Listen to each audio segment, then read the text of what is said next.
Yeah, it is another episode of the Autumn Windbags. RJ Clifford, Johnny Soto Boom. here in June. Summer fully underway, which means that off-season is quickly approaching. OTAs are all about wrapping up. Little weird middle ground in football, but because it's the NFL, they find a way to always be in the headlines every single day, 365 days a year. They know what they're doing, man. They know what they're doing. They know how to keep their product out in front. Yes. And they have and the Raiders are fortunate to have guys like us and the foundation carrying their storylines throughout the course of the offseason. Now, this is might be a kind of a negative Nancy type of episode, looking at our notes that we put together. There's a lot of for today. A lot of shit out there, man, and not a lot of it's positive. Not a lot of, like, every time we have a guest on, every time, a new player is signed or we make a move, like, I'm generally getting more and more positive about the upcoming season for the Las Vegas Raiders. Generally, like there's the obvious crappy ones like losing Rodney Hudson and, there's some other stuff, but it's like, we drafted the needs that we had with players that should be good. We picked up in free agency a great edge rusher and a ton of defensive tackles. Hopefully one of them fills in. We picked up a bunch of veteran DBs, right? Ones that have been with the Raiders, ones that have been with Paul Bradley, to push the young guys. Like, who's Paul Bradley? Gus Bradley. Who is Paul Bradley? Where did I get that name from? He's the guy down the street that lives in his van. It's Gus Bradley's like cousin that not nearly as successful as his older cousin. Yeah. He's like a trainer for like LAFC or something. Like, God damn it. Why can't I have done real football, not football? Football. Damn it. But generally, this offseason, this last season ended poorly the way we collapsed it late. But, more or less every episode, every month, every week in this offseason, like, okay, steady improvements, generally making the right moves. I understand what they're doing. Yeah. More or less, I can see it fitting a plan. And yet the big NFL media, the mainstream NFL media is just ground and pounding our optimism every chance they get. Look, from a Raiders fan perspective, there was really big holes on the team that were pretty glaring, right? And I think for the most part, we addressed those holes. Yeah. Now, what did we give up to address those holes, and how is that going to translate onto the field is yet to be seen. You and I keep saying that the players that we replaced old stars with on the offensive line are just as good, if not better, at certain spots. But that's an offensive line that performed, depending on which ranking you want to believe, at 24th in the NFL. Yeah. So how good are they going to be? How good are they not going to be? Who knows?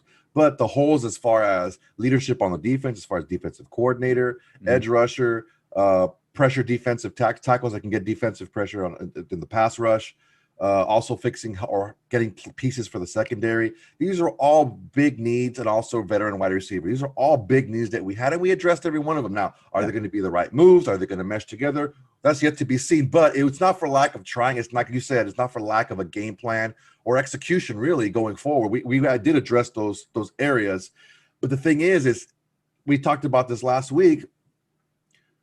It's easy to say the Raiders are going to shit the bed because they really haven't shown anything over the past few years to show you that it's going to be any different.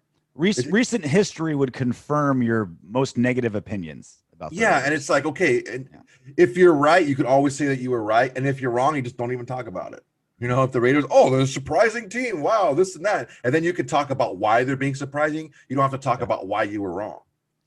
We definitely got to start a cold takes exposed just for the Raiders this offseason. Like all the worst takes about the Las Vegas Raiders. We have to build a library and then use it, and then maybe like mid-season or towards the end of next season, we can say, all right, here's what everyone said about the Raiders, specifically like right before the season when everyone's giving predictions and stuff. Because even though like a lot of and we'll get to a lot of this on the show today, a lot of kind of like the negative stuff on the Raiders, there's certainly like opinion pieces, right? Like obviously Florio's gonna shit all over Carr and Gruden and the Raiders, and there's stuff like that. But a lot of it's just like, okay, here's our PFF grades for DBs. They're good. Shockingly enough, not that great. Not that great.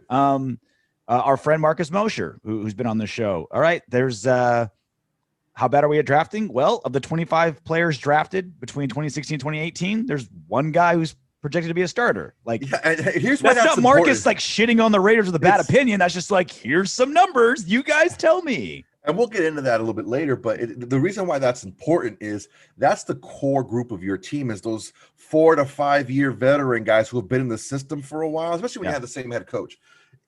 You've been in the system a couple years already. Those are your core pieces.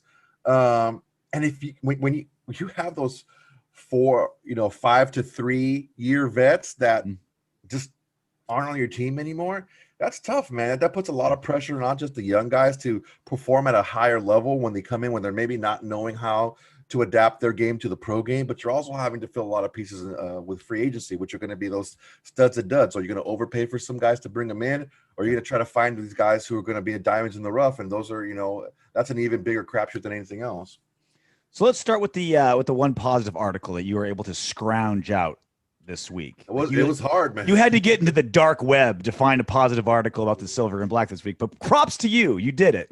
Found it. So PFF did their rankings of every position for Football Focus, but they did one on play callers, offensive play callers.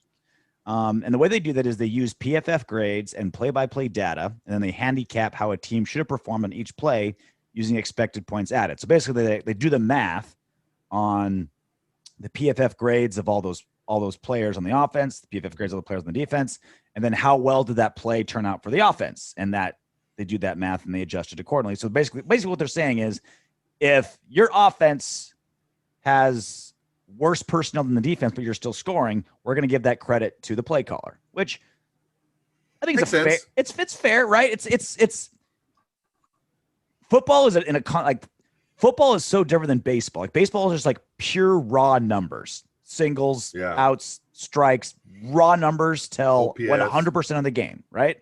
Yep. Then you look at something like mixed martial arts, like the other sport I work in.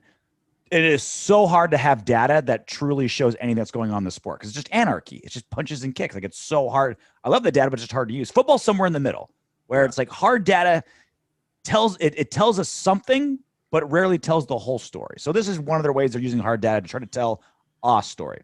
Yeah, I like to say that in football, the hard data gives you a foundation to like really dig deep. Okay, this is what the hard data is showing us. What does the tape show us? What does the eye test show us? Does the eye test back this up?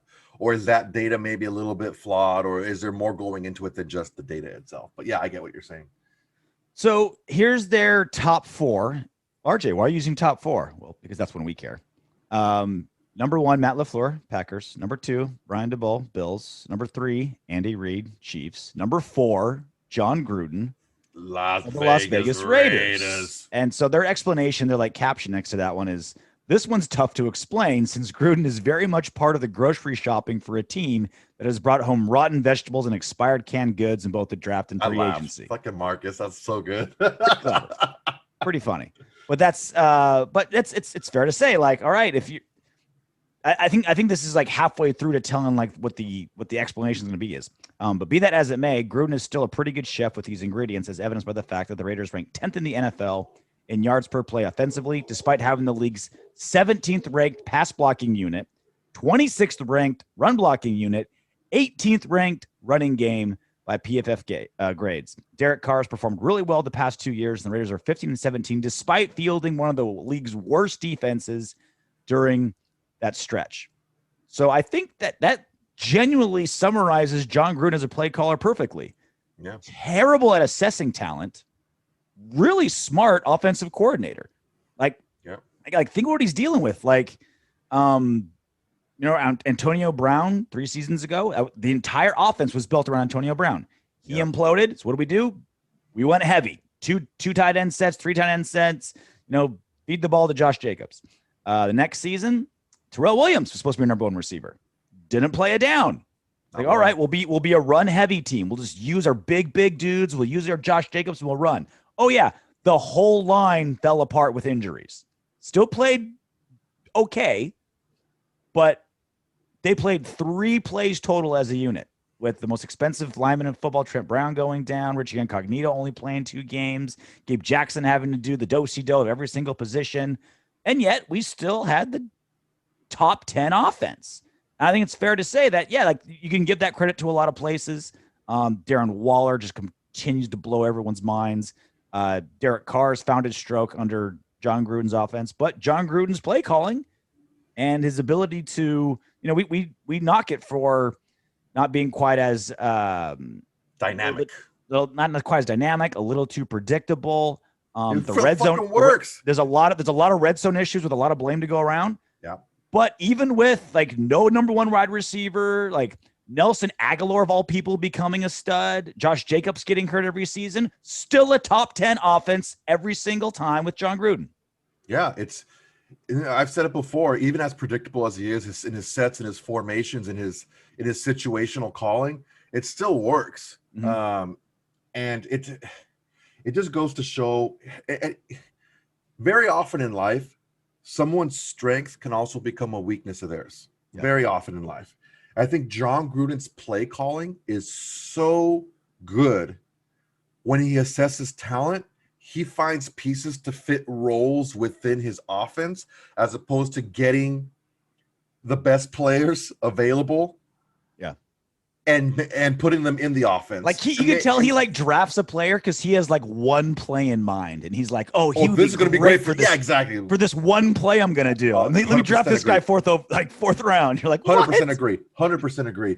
And that's an issue that we've seen with reaching for players, and to a certain extent, it's what Al Davis did as well. He looked for certain attributes in players who played for him in the past. Oh, this can be that guy. This can be that guy. And it's like, well, no, he's not a good overall football player as X, Y, or Z. And a football player is you put a good football player in a scheme, he's gonna do fine, if not excel. If he's just an exceptional football player. If you get guys that have certain qualities and they're not as good a football player, they may not work out as well. And we're seeing that, unfortunately, on the defensive side. On the offensive side, he's just that good a play caller. Yeah.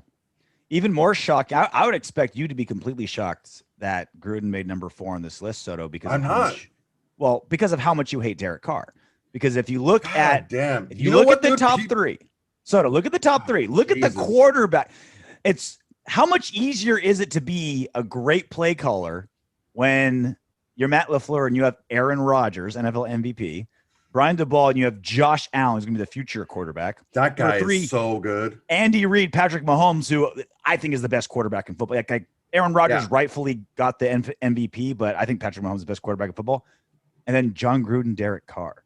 Like you have like 3 insanely good quarterbacks, and now Derek Carr underneath those 3, but on a list.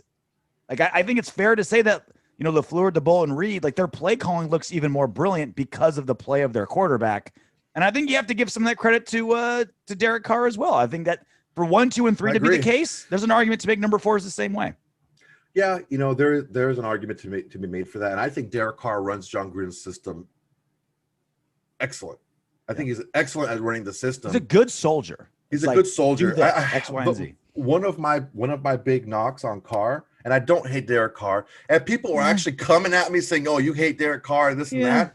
Dude, I don't hate Derek Carr. Yeah. Look, say some hateful things. One of my big concerns with Derek Carr, and Sanjit echoed it last week, is he doesn't push the ball down the field. Let's get this out of the way. There are deep shots built in to Jon Gruden's offense on almost every single play. Okay, just because he runs a West Coast scheme doesn't mean there are not deep shots built into the offense, because there are. One of my big concerns with Derek Carr is his inability to push the ball down the field, especially when the play breaks down a little bit. He for me, I feel him to be a little bit check down happy. Now, granted, he does make a smart decision a lot of times, and that shows in within the 20s, there's just third down numbers within the 20s and stuff like that. And it also feels like that's what Gruden wants too. Like he'd rather you check it down than throw some risky 50-50 ball. He does say, and I agree with you. You know what? I'm going to stop right there because I do agree with you. As much as Jon Gruden, like you even said it last week, as much as Jon Gruden says he wants a guy to make plays with his legs and extend plays and this and that, he wants the robot, like you said. But you take a look at these the quarterbacks on 1, 2, and 3, deep threat, Deep threat, deep. They push the ball down the field. I feel, looking at these quarterbacks, I feel Rodgers and Mahomes right now are in that top tier, number 1 tier of quarterbacks. The way I rank that is they are MVP caliber or in the talk for MVP every single season. That's the top tier. Josh Allen is a second tier quarterback, meaning he's going to be like an all pro or a pro bowler, voted into the Pro Bowl, not gets in because 5 other people fall out. And then you have Derek Carr, who was an excellent starter, but maybe not an all pro or a voted in Pro Bowler every single year or MVP candidate. I think he can be, but I think Carr would be like a fringe 2-3 tier quarterback, whereas Mahomes and Rodgers are clear number 1 tier quarterbacks. And Josh Allen is also probably a fringe 2-3. He's still kind of young, but he's shown some flashes. I'll also point this out as well, and then we can move on. Because this is a play color segment, but we've gone on. There's a lot of different ways we can go with it. Yeah. Talking about deep threat, Aaron Rodgers has Devontae Adams. Josh Allen has Stefan Diggs. Patrick Mahomes has Tyreek Hill. Derek Carr has to turn John Brown and Nelson Aguilar into number 1 receivers. Again, not turn this into a Derek Carr worst Darren obsession. Waller, who's a matchup nightmare for every single person. And having a top you could call him a tight end all you want. Mm-hmm. He's not a fucking tight end. He's as much a tight end as you or I are a tight end. This guy is a big X receiver that gets matchup nightmares everywhere. They can line him up at tight end, but let's not fool ourselves. If the Raiders want to call him a tight end to pay him less than a wide receiver, fine. But he is a deep threat. He's a matchup nightmare. He is an amazing tight end. Dude, he's probably faster than Diggs and what's his face? I don't know, dude. Diggs can move. Dude, fucking Waller, he's like a 4.4, 4.3, 4.4, fucking 40. He's not a 4.3. No way. Hold on. He's Darren a 4.3 with the firecracker up his ass. 4.3. He's a 4.4, 4.4 and change. 4.5. Boom. There you go. 4.5. Let's do Stefan Diggs. It's Stephon, sir. Stephon. Exactly the same. 4.46. Who's exactly taller? Who's bigger? Who's more of a matchup nightmare? Fucking nightmare. Devontae Adams. Yeah, Devontae Adams. God damn, I can't remember his name. 4.56. There you go. He's big, 212 for being short. Yeah, he's a thick kid. Yeah. Well, how big is fucking Waller? 6'6", 250? Like, yeah. Dude, that's what I'm saying. Is like you want look, it's not a card thing, this is a Gruden thing. But the matchups are there. The matchups are there for him to throw the ball deep. The matchups are there. So if you want to say that they have these targets, you have arguably one of the he's definitely a top 10 receiving threat in the league. Top 10 target. I would say a top 10 target. Those don't grow on trees, man. And he's not a top 10 target. They grow in the Baltimore Ravens practice squad. They do. And in trap houses across the country. Look, he doesn't get open the way that Tyreek Hill gets open with just pure speed and technique. He gets open with that, but he's also fucking huge. Mm. And in the NFL, sometimes you got to throw to someone who's not open. You got to throw them open.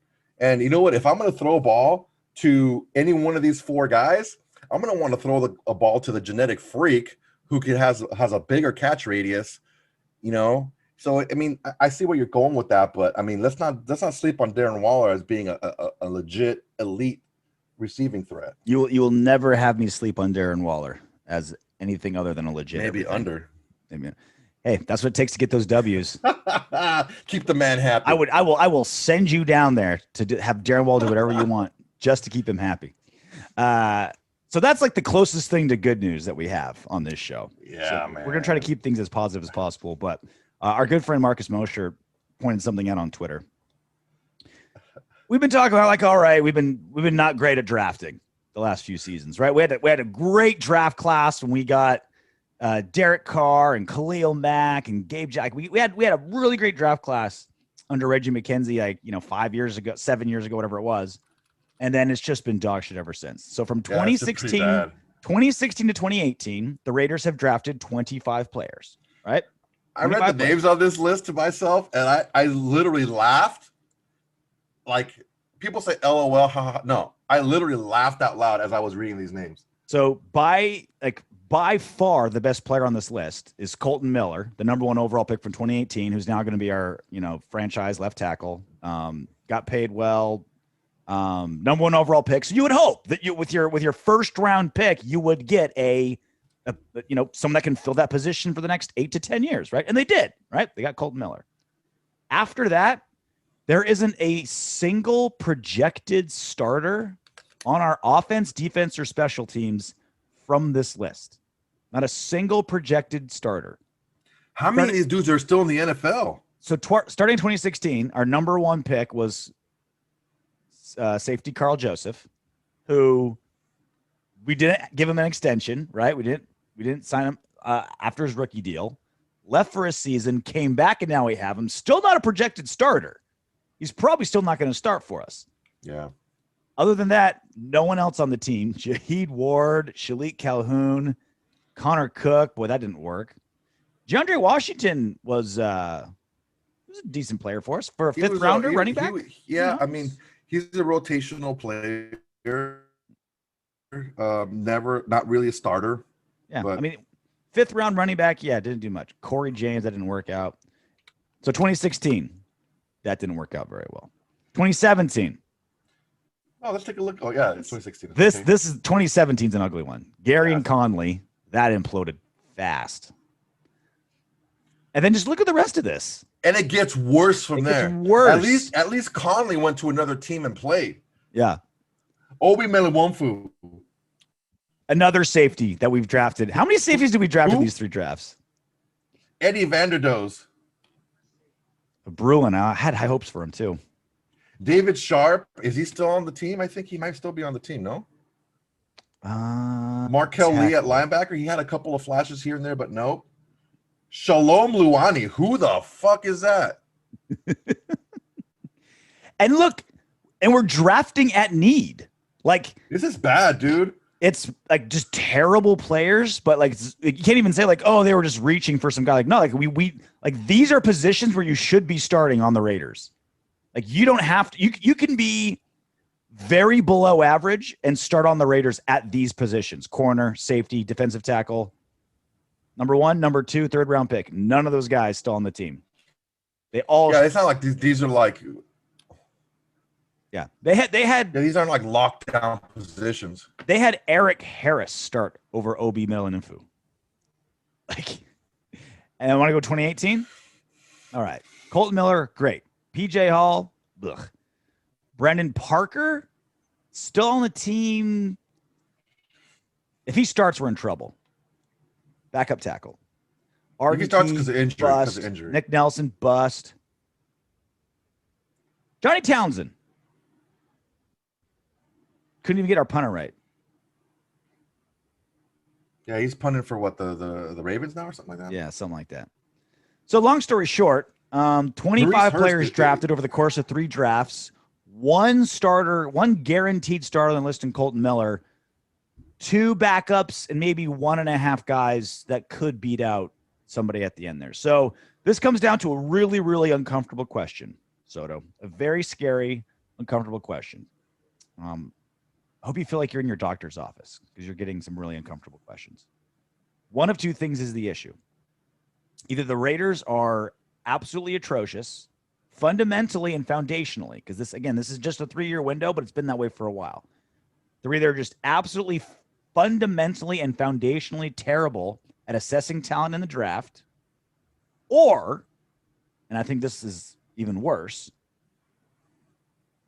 it is such a poisonous environment on the Raiders that even if you are talented, it's very hard to succeed under the nursery grounds, if you will, of the Raiders. One of those 2 things are true. It could be both. It could be both. I mean, look, the 2016 draft was the last McKenzie draft. Yep.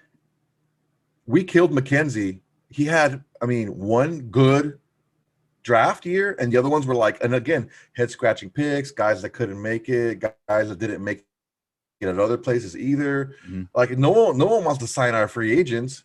The free agents that people sign away from us are like fucking free agents that we've signed that come up. They're not like the people that we've drafted, or they're guys that they signed for like, special teams guys and this and that, rotational guys. They should have that we wanted as starters. Or it's like so monster dudes. The bulk of these drafts are Jon Gruden drafts. Or it's just like monster dudes that we don't want to pay. Khalil Mack, Amari Cooper, things like that. And so when on the rare instances we do land a home run with a player, we don't want to pay him. Well, the thing is because we have so many other misses. We need that money elsewhere. We don't have other players that we're paying less money to because they're performing early in their career, where we can have a couple of guys that we can pay a little bit more to. We got to spread that money around a little bit more. Yeah. So that's going to be a foundational issue with the Raiders forever. Is all right. At what point can we turn these drafts around and start developing players? Because especially now, since they changed the whole rookie contract structure, like you can't survive unless you can get really great starters that are playing on cheap rookie deals, right? And you're 2, 3, 4, like teams with like really good quarterbacks on rookie deals. Those are the guys that are just like, how is their roster so good? Like, how do they have like 4 $10 million a year players on defense? Like, because what else are rookies? Because their quarterback's making $2.1 million and he's an all-star and he's a Pro Bowler. You know what I mean? Like that's the only, like, that's like just how big these rookie deals are, is if you just land one or two marquee guys in one or two marquee positions, you can go on a spending spree around them and start chasing rings. Yeah. The NFL, the way the NFL is set up right now, you have to be excellent at everything. You have to be not only an excellent coach, you have to be an excellent talent evaluator. You have to be an excellent developer of talent. You have to be excellent everywhere. You can't just be excellent at one area. And I think right now we have an excellent offensive coach. I don't know if he's an excellent head coach when you neglect the other side of the ball the way Gruden has previously. As far as talent evaluation, I can't say we could even say that we're good at talent evaluation right now, or development. Honestly, if you want to go take a step further, these issues show up on the field. There could be a reason. Sanjeet said it last week, and I agree with him. There's a reason why the Raiders maybe start off a little bit better, maybe beat a couple teams that maybe they shouldn't beat, and then they end up losing to a bunch of teams they shouldn't lose to late in the year. Yeah. And I think it's because the lack of tape. He puts new wrinkles into his offense. He has a couple new faces here and there, and it's a little bit harder to game plan during the beginning of the year. And then once you have more tape on them, then it's a little easier to game plan. So that's us on drafting. So what about a position that we spent probably more draft capital on than any other position? The secondary. Yeah. We just ran through, in 2016, drafted our first round pick, safety. Mm-hmm. In 2017, first round pick, corner. Second round pick, safety. Seventh round pick, safety. 2018, a corner. Just one cornerback drafted in round number 4. But it's been a position that we've been drafting heavily on and investing heavily in. So you'd think, all right, with all this time and effort and all this energy and all these resources, we should have a secondary that's approaching decent. Average, maybe. According to Pro Football Focus, the Raiders secondary ranked number 29 out of 32 players. Jonathan Abram, lowest graded safety last season. Damon Arnett, 6th lowest graded corner last season. Casey Hayward, now with the Raiders, but last season coming off a career low, 59.5 overall grade. So our first round picks, way bottom of the pile. Our free agents, better, but coming off of their worst season. Where does this leave our secondary, Soto? Because we've been saying this constantly ever since Gus Bradley came to the Raiders and we got rid of Gunther. The pieces almost don't matter. It's just how can they work as a cohesive unit? Because if it wasn't Paul Gunther's fault, then we're in like a 10-year hole trying to fix this defense. If it was purely a Paul Gunther problem, then Gus Bradley can come in and fix things up. Great. Do we have the pieces in place in your mind to even make Gus Bradley be able to put together a cohesive defensive unit based on how bad most positions are, but especially how bad we are in our secondary? I feel that we have the players athletically. Okay. I think that they're capable of doing it physically. Are they capable of playing within a scheme? And this is the biggest question mark is Abram. Mm-hmm. Abram getting juked like he's a elementary school kid playing against high schoolers. Mm-hmm. And that was what was his name? Fucking Burkhead? Rex Burkhead? He juked him like he was on skates. Yeah. That's not a Paul Gunther problem. Yeah. Right? That's a technique issue. And you can say, oh, well, Paul Gunther wasn't a good teacher and this and that. He was out of position. He was playing way too fast, and he got juked nasty. And that happened many times that year with Jonathan Abram. So that has nothing to do with the scheme you're in or coaching. That is you as a player not playing the game the way you're supposed to play it and just being wild and out of control. The Raiders posted, like, this is how bad that, like, we should do like another ranking where the Raiders would come last in is social media. It's like terrible. Like whether it's getting Gus Bradley's face wrong or just not just giving us anything good. They posted a picture of Jonathan Abram and the caption was all gas, no brakes.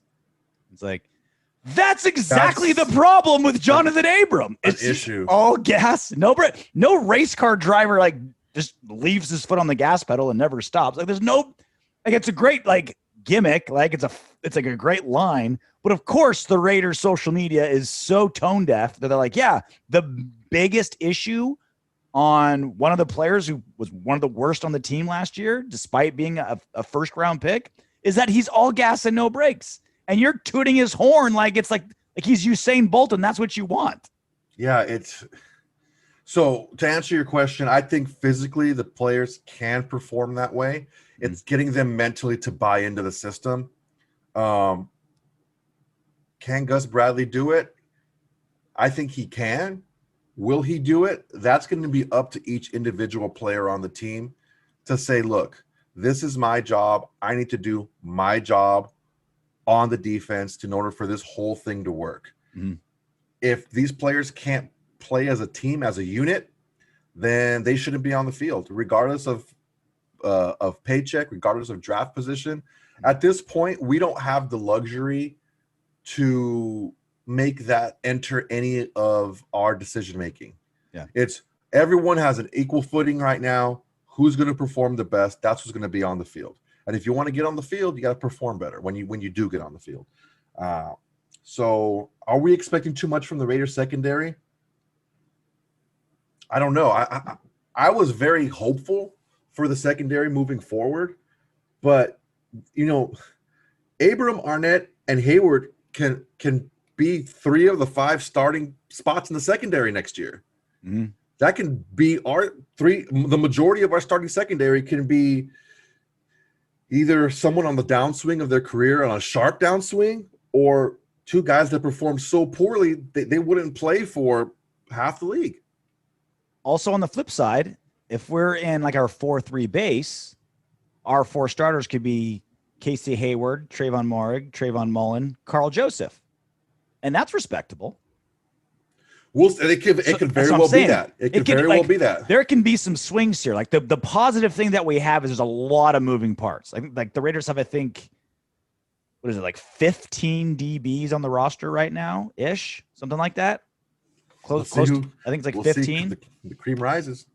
I mean, Hayward, Abram, Moehrig, Mullen, Arnett, Joseph, Gillespie, Lawson's got a suspension. I mean, Robertson, Divine Diablo, like I think Diablo's going to be more of a linebacker, dude. But still, yeah, probably. But it could be. But there's you can't say that you can't say that Gus Bradley didn't have enough options. Does he have like quality personnel? Who knows? But can you say like, oh well, I needed a guy that really fit this mold? Like you've got 15 options currently, right? Between now, and that's just now here in June. So he's got his options. Definitely got his options at defensive tackle. He's got his options in the secondary. Let's make them all work. Let's make it all cohesive. And one thing you can say about Bradley is the best players are going to play. I don't think he really cares where you're drafted or how much money you make.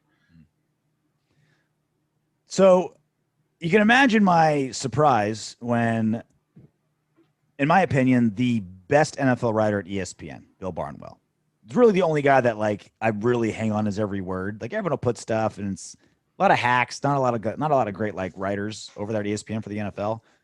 Bill Barnwell, fantastic. I read everything that he does.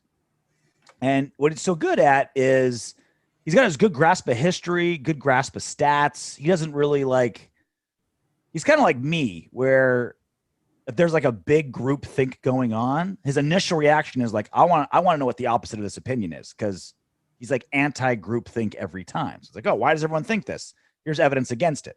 So when he came out with his list of ranking the all 32 NFL off seasons, he ranked them all 1 through 32, and he started at the bottom and worked his way up. So I'm like, oh, okay. And like most normal people who like have a fan of a team, like, all right, I'll start at the bottom and I'll just keep going until I reach my team, and then I'll probably be done. It didn't take me long, Soto. You know why? Because the Las Vegas Raiders were ranked last, 32nd out of 32 teams, the worst offseason in the NFL, according to Bill Barnwell of ESPN. Yeah. What was your reaction to that? I read it. Okay. Let me see the whys. And the first thing that came out is this narrative that we are punting on the season and we just obliterated our offensive line and had just a bunch of scrubs playing instead. To me, as good as Barnwell is, it just screamed laziness. That's what it just like, okay.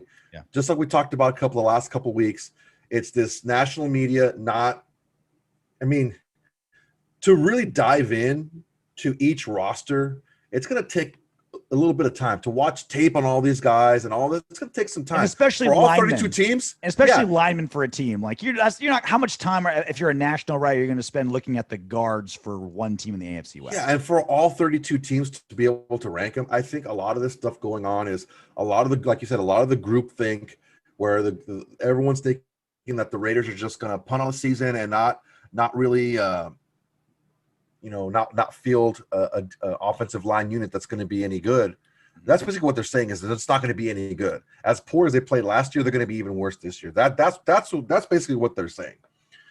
He mentioned losing Nelson Aguilar, which before last year, nobody wanted Nelson Aguilar. Yeah, we replaced him with John Brown, who's better on paper. He thrived in our system. Yeah, it wasn't like he was balling out and we got him. We got the NFL. We got Nelson Aguilar. Nobody wanted Nelson Aguilar. He was one of the subject of one of the funniest video memes ever. Okay, because he couldn't catch the ball. That's the narrative, and that's why we got him so cheap. The dropsies. Okay, so there's that.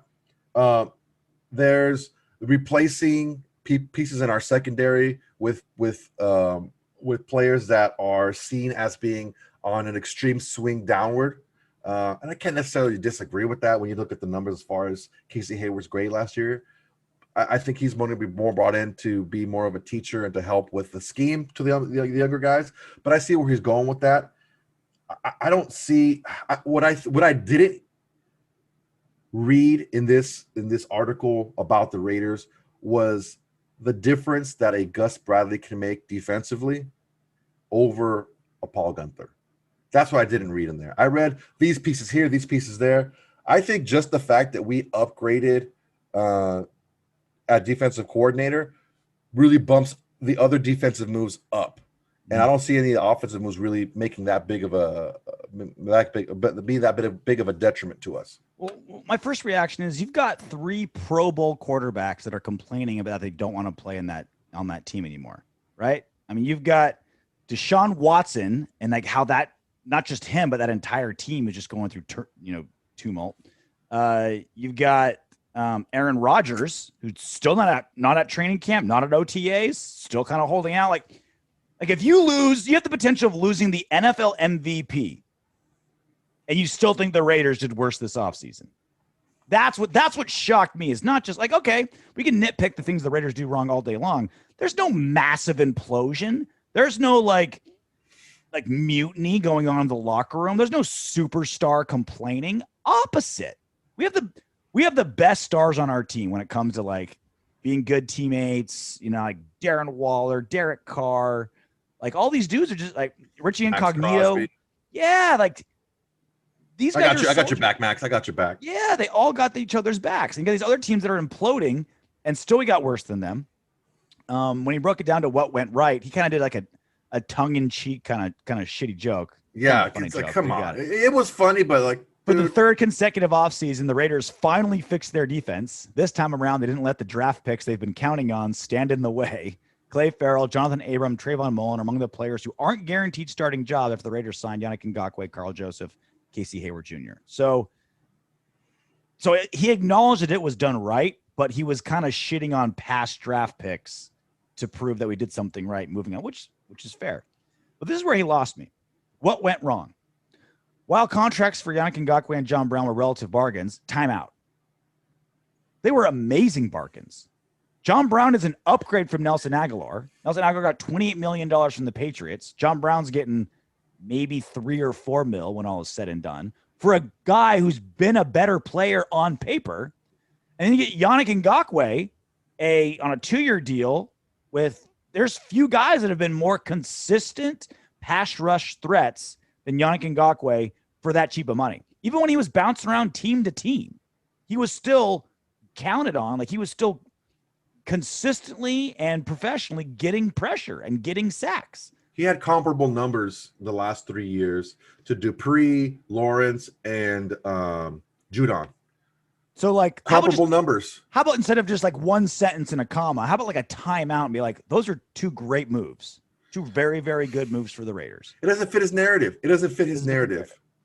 And then he goes on, talked about Kenyon Drake getting a 2-year, $11 million deal. Yes. Too expensive. But again, that's one of those moves that looks atrocious in the offseason, but not as bad during until you hit the field. Until you hit the field. Because again, $11 million on a 2-year deal, that's too much for a backup running back, but it doesn't drastically screw up your salary cap. You know what I mean?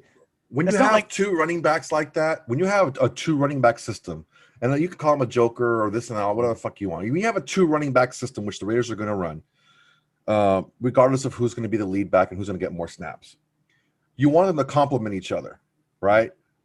And I think Jacobs and Drake do. You have more of a power running back, a more of a shifty back, a more of a back who's better in pass protection, another back who's better at pass receiving. And even better, they're similar enough where they could do the other. If one guy goes down, one guy can do all the roles, right? He would be the whole thing. He wouldn't be as good at everything as his complement, but they're not so different where you're like, oh, we're either going with like Jerome Bettis or like Jacquizz Rodgers, right? Like they're not completely different species. They can play the same role, but they're super complementary. Exactly. And one of the knocks against Jacobs, and rightfully so, is that he can't stay healthy. He takes too much damage. Okay.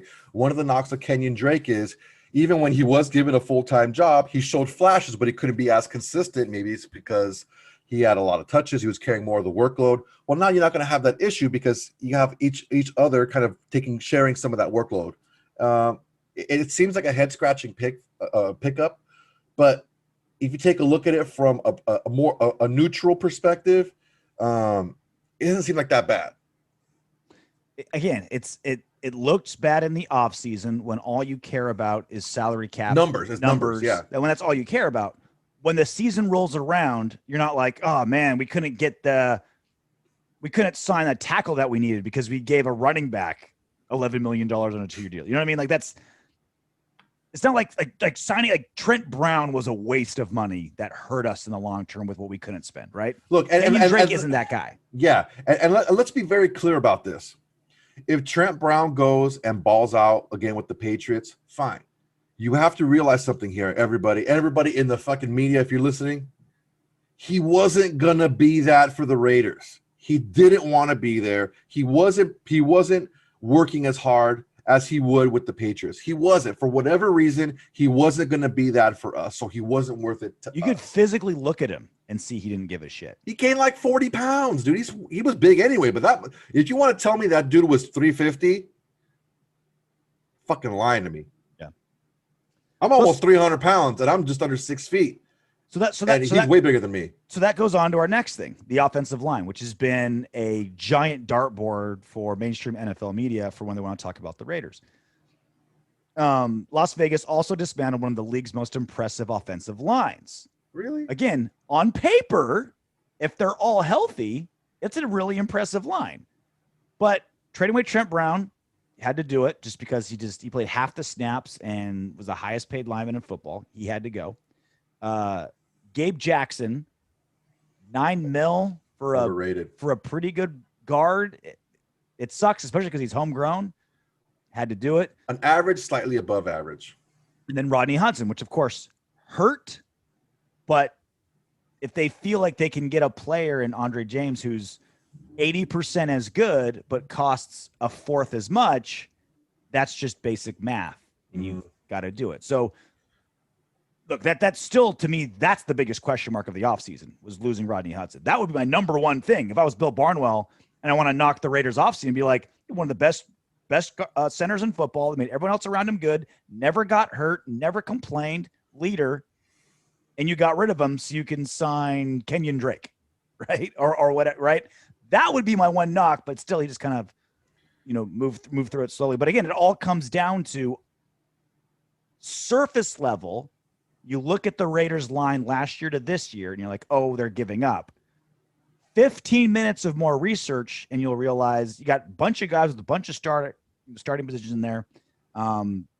First-round pick at right tackle and a center that everyone raves about. And plus, you got Tom Cable. If there's one coach on the Raiders roster, on the Raiders team that you can say, we can count on him to deliver, it's Tom Cable, because he's managed to put together decent lines despite them always getting hurt, overpaying for guys. Guys are disgruntled. Like that, it's always going to be the knock on the Raiders offseason, and it's just not understood. Yeah, and this is like the little tricks that writers do to push their narrative across and to get people on their side, to get people to echo their narrative. Is they downplay the things that don't fit their narrative, right? Oh, well, Yannick Ngakoue and John Brown, yeah, they were all right. They were all right signings. They were okay. Oh, and you dismantled an impressive offensive line. Well, no, they were impressive as far as payroll. They were impressive, but on the field, they were impressive at Hometown Buffet. Right? They were impressive as far as eating up your cap. Were they as impressive on the field? I don't think so. I collectively, I'm not saying that about Rodney Hudson, but about collectively, were they as impressive? No, they just weren't. And this is the part where it also gets kind of kooky, because getting rid of Paul Guenther and getting Gus Bradley was great. Like, Gus Bradley, I think, would be on the top 3 list of every Raider fans for defensive coordinators that were available at the time. Maybe you wanted Wade Phillips. Maybe you were holding out for, Raheem from the Falcons, or, maybe there's guys, but you're like, oh, Gus Bradley. Okay. Like he's put together some good defenses. Players like him. He gets along with Gruden. Like he's got someone that's got Gruden's respect, which you need. Players coach. And even he shit on that. Because he says, Bill Barnwell says, Bradley was regarded as one of the league's most promising defensive coaches when he took over as Jacksonville's coach in 2013, but his defenses haven't been consistent even when he has talent to work with. Bradley's Chargers defenses ranked 10 in each of the first 2 years with him, but they fell to 25th and 20th over the past 2 seasons. Yeah, because half the team went down in injury. Look. Okay, the best defensive coordinators in the world can't account for injury, but the way that those defenses got decimated, how can you blame Gus Bradley for that? Dude, like I told it, we were talking earlier this week, and I said, Vince Lombardi, Bill Belichick, they're not winning a lot of games with that winless Lions team. Okay. The talent just wasn't there. Okay. When you hit last year, when you have basically your three best players on defense not playing the majority of the season, there's going to be problems there. You had Bosa, Ingram, and Derwin James out. And you had James and Ingram out the year before. Bosa was hurt but played the year before. That's another narrative that when we talked about earlier in this episode, how the stats can be a foundation, but then you take a look at what's on the field, you take a look at the tape, and then you see if it confirms it or denies it, right? And this is something that if again, you have a guy that has to put out content every day, every other day, 3 times a week, right? For a national publication. He's not going to have the time to do all this research. He's going to say, okay, what's the easiest stuff for me to defend number-wise? Because that's how far most non-Raider fans are going to take it. Let me just do the glance over the top and let me see what I can justify number-wise, and I'll just run with that. And it's just lazy, man. It's lazy, and it's like that's plus content. That's what people are paying for. People are paying for shit like that.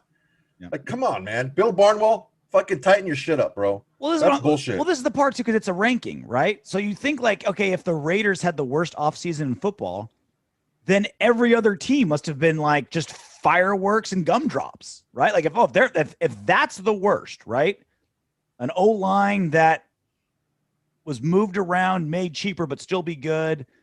Couple good free agencies, one slightly overpaid running back, and that's the worst thing that can happen in the NFL in the offseason.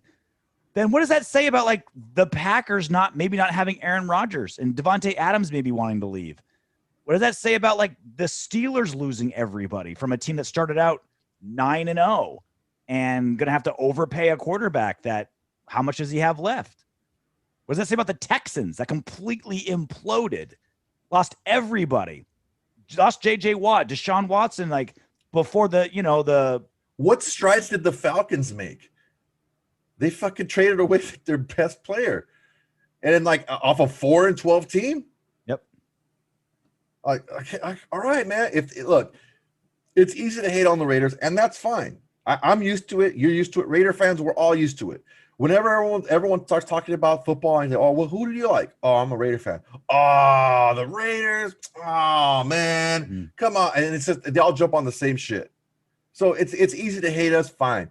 If you don't have anyone to hate on, just go ahead and hate on me. I'll take it. That's perfectly fine. And I tell people that all the time. If you're a Raider hater, to be a martyr. Fine.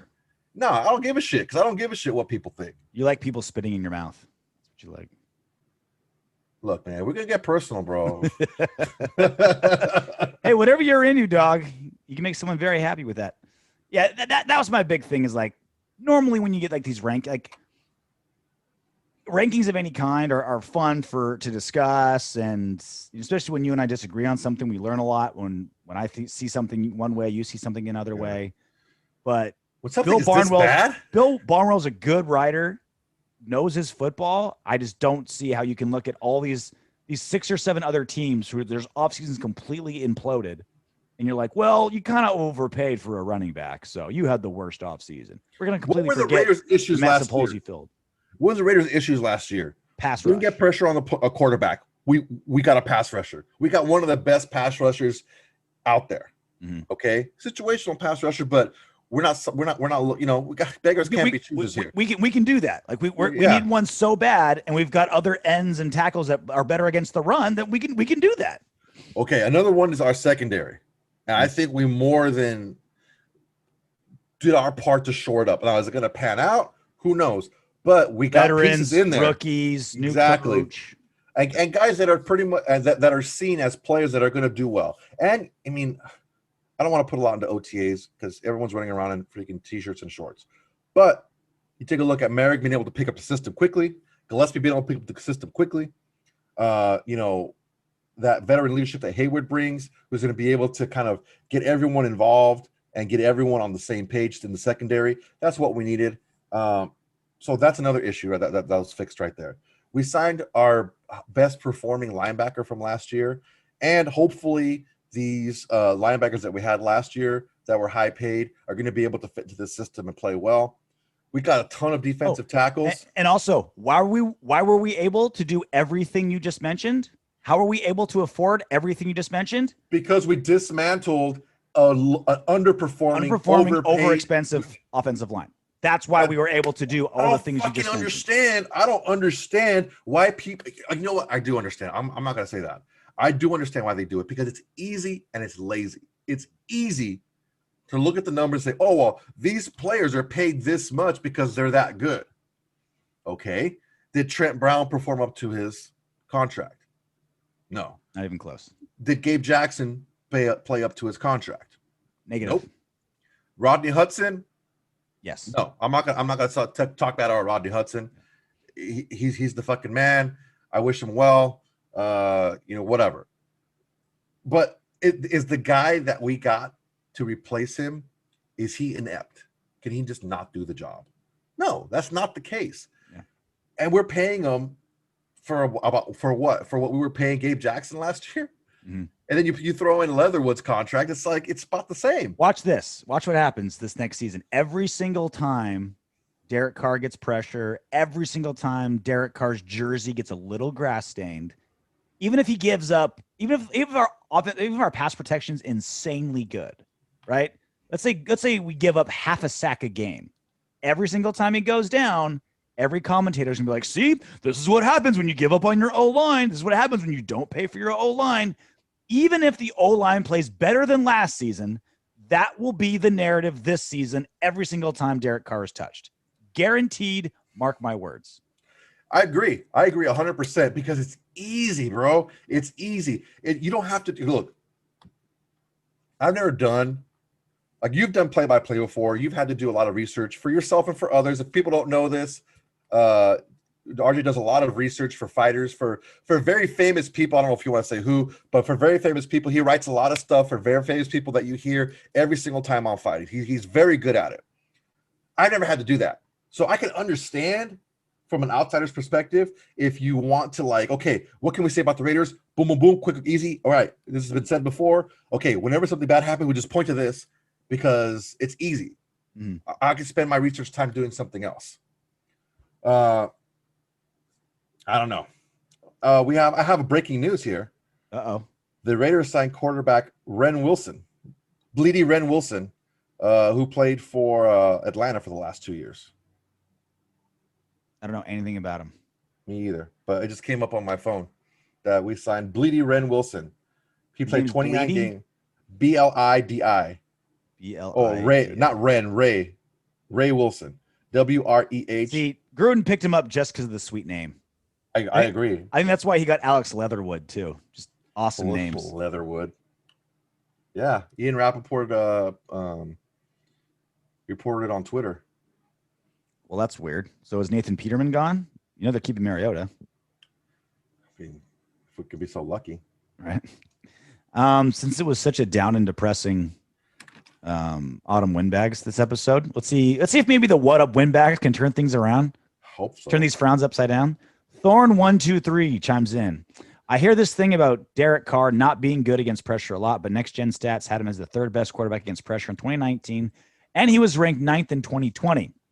People get caught up in narratives without looking at the actual numbers. You can tell this guy listens to the show. If you want to talk about Carr's flaws, talk about the fumbles and red zone efficiency, those are definitely things he needs to work on. I mean, when I say he's been listening to the show, he's been listening to me, Soto, and not you. Well, I mean, red zone efficiency. Look, this is where I see the relationship between the issue that I have the Carr within the 20s and the issue that I have with Carr in the red zone. He doesn't push the ball. Okay. Now, red zone third down efficiency isn't checking down and having that player run for the first down or taking the shorter route. It's pushing the ball down the field more and making those bigger plays. When we take a look at some of these offenses, like I said earlier this episode, we look at guys that are looking to push the ball down the field. And that mentality, that mindset is the same. And that's the issue with the red zone efficiency as well. As He's not pushing the ball into the end zone. And I'm not talking about being reckless, but taking chances into the end zone as far as taking chances a little bit further down the field as well. Again, numbers tell a part of the story. It's a good foundation. And then you take a look at the tape. Now I have looked at tape. You looked at tape. That's the issue that I see with Derek Carr. I don't hate the guy. You keep want to say it over and over again. But the issue is the same issue, it just translates a different way. Again, the fumbles are a big problem. And I think that we just got to just put two hands on the ball, Got to keep two hands on the ball. Just grow bigger hands, Derek. It's not hard. Right? He needs to get one of those little fucking things where you just like those little hand trainer things so you get his hands stronger. It's got to be like Charlie Day's uncle in Always Sunny in Philadelphia, who's like deathly scared, like hates his like little tiny hands, so he wears those giant fake hands, like plastic hands, rubber hands. He's gonna be like the lawyer. Maybe Carr can have stick them on his hands. Maybe that'll work. I'll try anything at this point. Yeah. Dutch Master 710.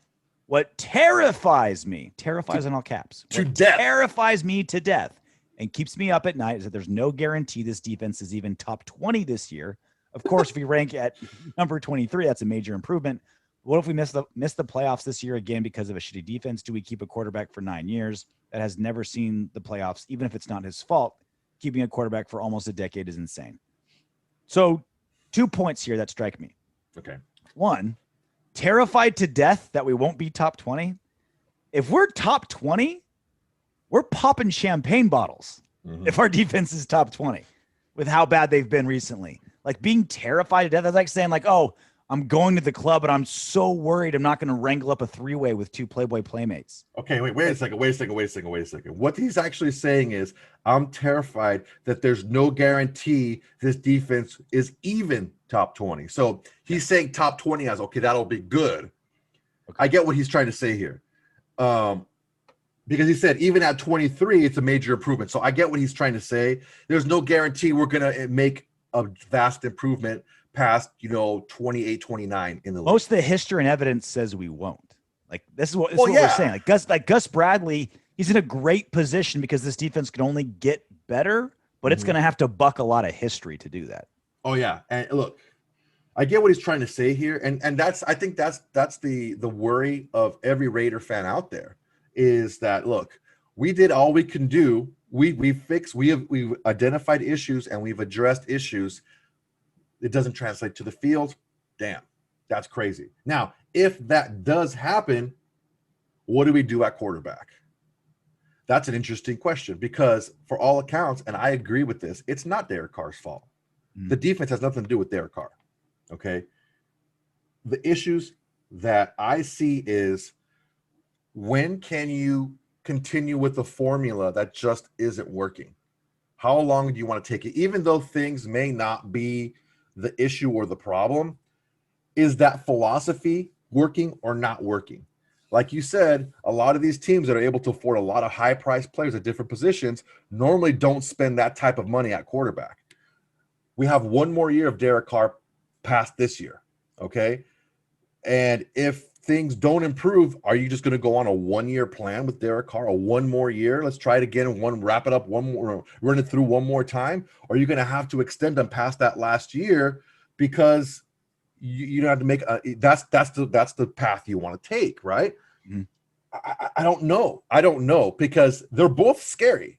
They're both scary because you're going to have to commit more resources because he's going to want more money to stay with the Raiders past next year.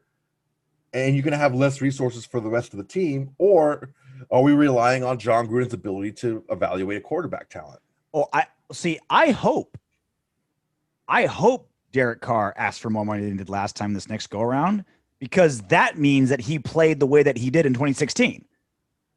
You know what I'm saying? Like if he's going to ask for that kind of money and have it be like an actual possibility, that means he had to play lights out. No, I don't think so. I think if he just plays the same I think if he plays the same, he's going to just naturally going to get paid more because the price for quarterbacks has gone up. Well, I think he'll get more individual dollars, less proportionally to how big the cap is, because the cap's going to take a giant jump, big jump after next season. So I think he'll get more money, but I think less percentage of the salary cap, if that makes sense. I don't know if that's going to be necessarily the case because the salary cap went down this year. Yeah, this didn't year. go up. Yeah, but again, if you look at a natural progression, you're looking at, if these 2 years were a natural progression, you're still looking at that slope going up. They've already announced it. They've already said it's going to go up a huge amount. That's already been. It was just a 1 year stopgap because of COVID, because of ticket sales. Like it's going back up. It's going back up. But the other part of this is like the quarterback always gets the blame no matter what. Win, lose, draw. It's like he literally just said, like, our defense is terrible. I'm so worried they're going to stay terrible. So should we get rid of our quarterback? Like, that's always this. Deshaun Watson won 4 games last season. Like, it's wait, RJ, come on, man. Everything. I understand what you're saying, but I look at it from this perspective. It's not blaming Derek Carr. It's the philosophy you want to take. This is our quarterback that we have. This is who we need to build our team around moving forward. Or this formula didn't work. We have to start over and start with a younger guy and try something else because this formula here is not working. The offensive formula is working wonderfully. Yeah, but there's 2 sides, 3 sides to a team. I get what you're saying, man, but again, I'm not arguing for or against. What I'm arguing is he's not blaming the quarterback, and the quarterback is all the quarterback's fault. That's why he has to go. I think it's the philosophy of we're going to pay less for these premium positions so we can spend money elsewhere, as far as let's have the traditional quarterback making a big chunk, these players making a big chunk. It's hard to go either way because you're still relying heavily on talent evaluation. Like I said previously, you can't just be good at coaching. You have to be good at talent evaluating and good at developing. And the development and talent evaluation has been lacking in our organization, unfortunately. Read the Tape says, also, Jacobs was terrible in the red zone and couldn't even punch it in within 5 yards. 18 attempts and only got in 5 times, but people will say it's the O-line playing terrible, but won't say that for Carr. Just an interesting correlation. So this is an interesting point because we've been like, all right, where's the blame for the red zone? Jon Gruden's play calling? Is it Derek Carr's play? It's because the line's not that great. I completely forgot how inept Jacobs was in the red zone too. Like it was like now the blame like has got everywhere to go, right? Like now what do we do? Is it run game, pass game, play call, line? Like none of it ran well last season. Is it all? Is it all of the above? The thing is here, look, I'm willing to give a little bit less blame to Gruden for the red zone issues because you hate Carr. No, because you have to pick your poison here. You can't say that, Jon Gruden's a great 4th best play caller. He's an excellent play caller, but the red zone is his issue. The red zone is on him. No, like if he's a good play caller, it's doing what Barnwell did. Is changing stuff around to fit your narrative. Mm-hmm. And I think that there was an issue in continuity in the offensive line. When things shrink down, these mistakes are harder to cover up. Offensive line issues, quarterback issues, running back issues. They're harder to cover up. So are they a little easier to cover up within the 20s? Yeah, because the play calling makes a little bit more sense. When it gets a little bit tighter, that's when the individuals need to step up. And at this point, we're looking at 3 things. We're looking at Carr, we're looking at the offensive line, and we're looking at Jacobs. If we're on the 7-yard line, and it's 1st and goal, and we have a healthy Darren Waller, a healthy Foster Moreau on the line, a healthy Josh Jacobs, a healthy Kenyon Drake in the backfield, and a healthy Brian Edwards outside. You're telling me we're not going to get into that goddamn end zone in 4 attempts? Are you telling me we can't pull that off? Haven't been. We haven't been.